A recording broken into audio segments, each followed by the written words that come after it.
রুই মাছের মাথা দিয়ে মুগের ডালের মুড়িঘণ্ট খেতে খুবই স্বাদ।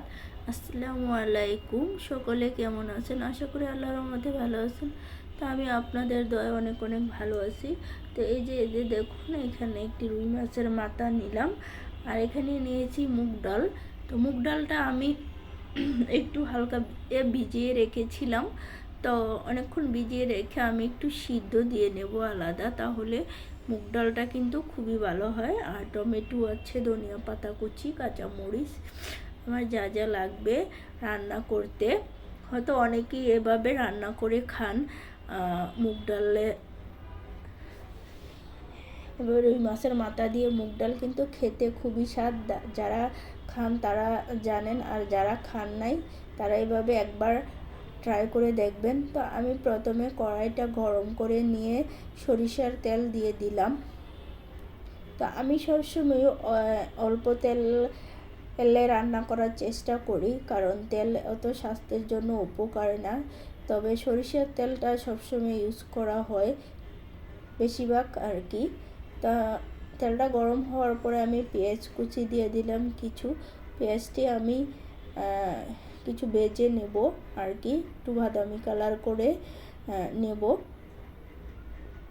তো পেঁয়াজগুলো আমার মোটামুটি ভাজা হয়ে গেছে। আর সরিষার তেলের কিন্তু দেখবেন অনেক না উঠে, যেমন কিছু দিলে। তো আমি একটু পানি দিয়ে তারপরে মশলাগুলো দিয়ে দেব এক এক করে। আর এদিকটা কিন্তু আমার ডালটাও মোটামুটি আমি হাফ সিদ্ধ করে নেব আর কি, হালকা একটু ভলক দিয়ে। তো আমি এখানে সব ধরনের মশলা দিয়ে দেব একটু একটু করে। হলুদের ফাঁকি, মরিচের ফাঁকি, তো ধনিয়া পাখি, জিরার ফাঁকি, এগুলো সবই আমি একটু একটু করে দিয়ে নিলাম, পরিমাণ মতো আর কি। আর কেউ হয়তো একটু মশলা বেশি খায়, কেউ হয়তো একটু কম খায়, যে যেমন খায় ঠিক তেমনই দিতে পারেন। তো এখানে রসুনের পেস্ট দিয়ে এলাম, আদা পেস্ট, রসুন পেস্ট, এখানে আছে জিরা পেস্ট। তো আমি কিন্তু সবই একটু একটু করে দিয়ে ভালো করে কষিয়ে নেব মশলাটা। অ্যাকচুয়ালি মশলাটা যতই কষানো হয় খেতে কিন্তু ততটা বেশি স্বাদ হয়। মশলার উপরে কিন্তু খাবারটা বিশেষ করে ডিপেন্ড করে স্বাদের পরিমাণটা। আপনি দেখবেন বেশি দিলেও খেতে ভালো লাগে না, আবার কম মশলা হলেও কিন্তু তরকারি কিন্তু স্বাদ হয় না। তাই কিন্তু সব খাবারের মধ্যে সব রকমের পরিমাণ মতো সব কিছুই প্রয়োজন। পরিমাণ মতো দিলে কিন্তু সব কিছু খেতে খুব স্বাদ লাগে। আমি টমেটোগুলো দিয়ে দিলাম। মশলাটা কিন্তু আমার মোটামুটি কষানো হয়ে গেছে। টমেটোটি দিয়ে আমি একটু কষিয়ে নেব।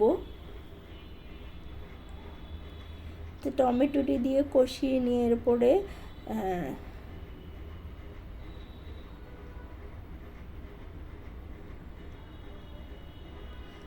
আমি রুই মাছের মাথাটা দিয়ে দেব, দিয়ে ডালগুলো দিয়ে দেবো। যে দেখুন ডালগুলো কিন্তু আমার মোটামুটি হালকা সিদ্ধ হয়ে গেছে। তো এই ডাল কিন্তু সিদ্ধ হইতে একটু সময় লাগে, মাছটা কিন্তু সিদ্ধ হইতে বেশি সময় লাগে না। তো আলাদা কিন্তু সিদ্ধ করে নিলে কিন্তু ডালটা খুব সুন্দর হয়। হালকা একটু সিদ্ধ করে নিলে কিন্তু খুবই ডালটা মাখো মাখো হয় আর কি, তো খুব ভালো লাগে খেতে। তো আমি কিন্তু মাছটা দিয়ে দিলাম। তো কিছুক্ষণ নেড়ে ছেড়ে ডেকে দেব, যাতে কষানো হোক মাছটার ভিতরে ও মশলা ঢুকুক।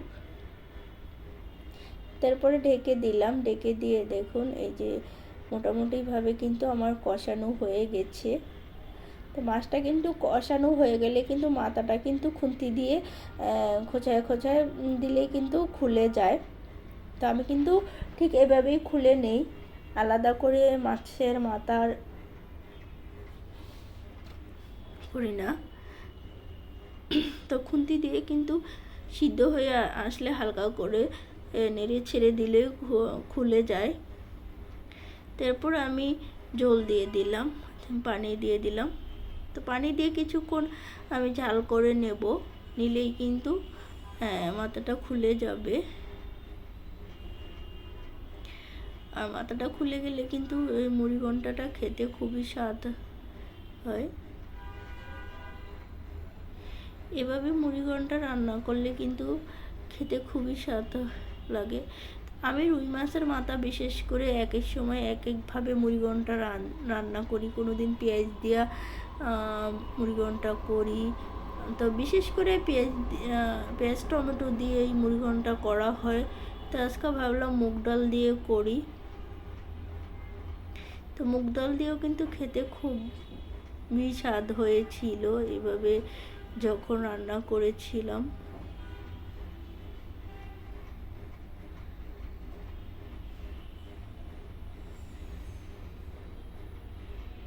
তো আমি ডেকে দিলাম, তো কিছুক্ষণ পর এটা রান্না হতে থাক।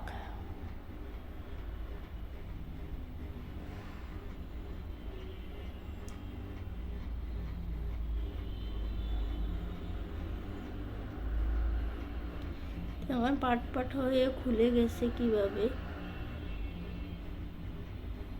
এটা কিন্তু আর একটু সিদ্ধ হয়ে আসলেই খুলে যাবে।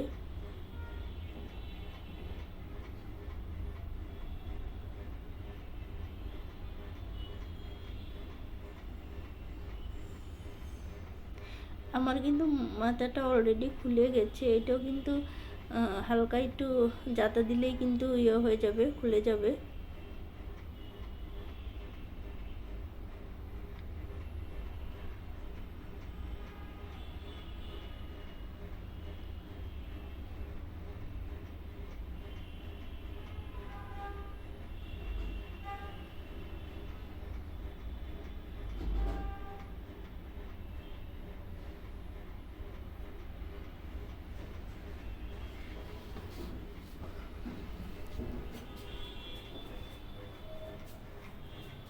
মাথাটা কিন্তু আমার অলরেডি খোলা হয়ে গেছে। এভাবেই কিন্তু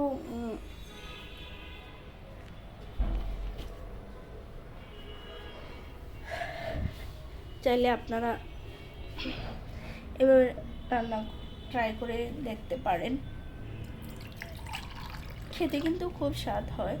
তো এই যে দেখুন মাথাটা কিন্তু পুরোই খুলে গেছে।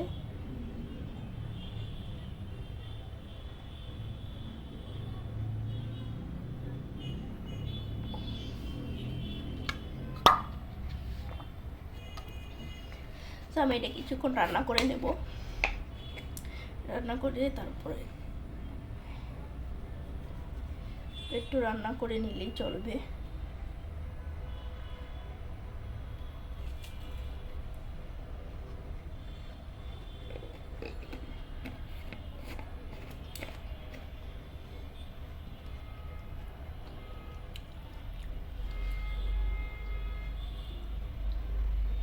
আমার কিন্তু রান্না হয়ে গেছে মুড়িঘণ্টটা। এই দিক দিয়ে কিন্তু আমি চিংড়ি মাছ দিয়ে লাউ রান্না করে নিয়েছি।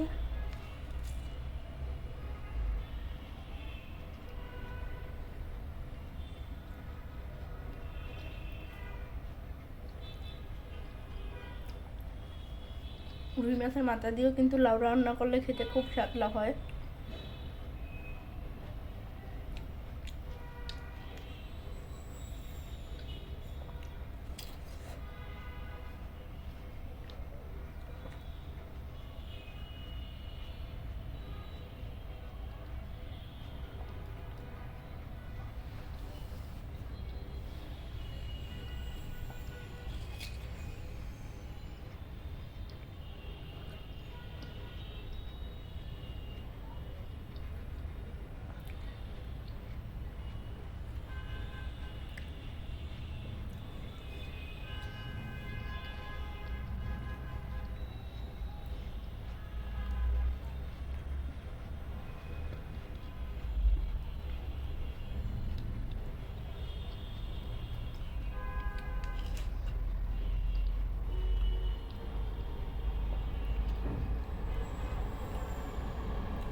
এই যে দেখুন কত সুন্দর হয়েছে। আমি কিন্তু ধনিয়া পাতা দিয়ে রান্না করে নিলাম। সবাইকে অসংখ্য অসংখ্য ধন্যবাদ। আল্লাহ হাফেজ।